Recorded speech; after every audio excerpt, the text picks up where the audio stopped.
WGCNA. Weighted Gene Co-Expression Network Analysis. Finding which genes always operate together. Let's map the gangs. DESEQ2 gave you a list of crimes that spiked. But criminals don't act alone. Some always appear at the same crime scenes together. Whenever there's a burglary, the same 3 suspects show up. Whenever there's fraud, a different group appears. These co-occurrence patterns reveal the gangs, and WGCNA finds them automatically. The first step: measure co-occurrence. For every pair of suspects, every pair of genes, ask, do they show up at the same crimes?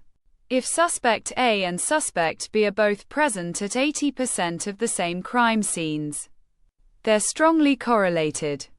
If they never overlap, correlation is 0. This gives you a massive table of pairwise connections. Thousands of genes, millions of pairs. Now build the network. Every gene is a dot. Every strong correlation becomes a line connecting them. Weak correlations get pruned. WGCNA raises each correlation to a power, the soft threshold, which amplifies strong connections and shrinks weak ones toward 0.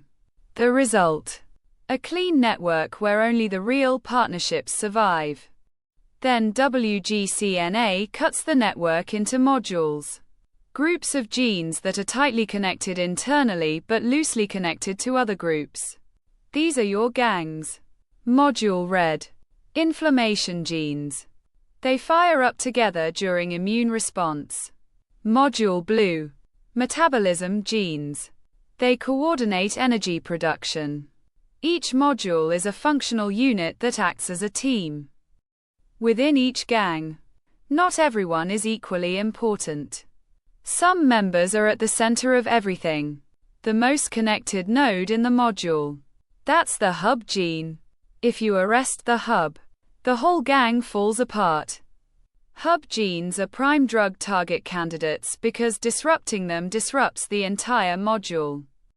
And here's the key connection to your investigation. WGCNA tests which modules correlate with the phenotype. Which gangs are associated with the actual crime wave? Maybe module Red, inflammation, correlates strongly with disease severity. Module Blue, metabolism, doesn't. Now you know which gang to investigate further. To recap: measure gene co-expression. Who shows up together? Build a network. Amplify strong connections. Prune weak ones. Cut into modules. The functional gangs. Find hub genes. The kingpins. Correlate with phenotype. Which gang matters for disease? That's your short list for the next step. Next. What kind of gang is this?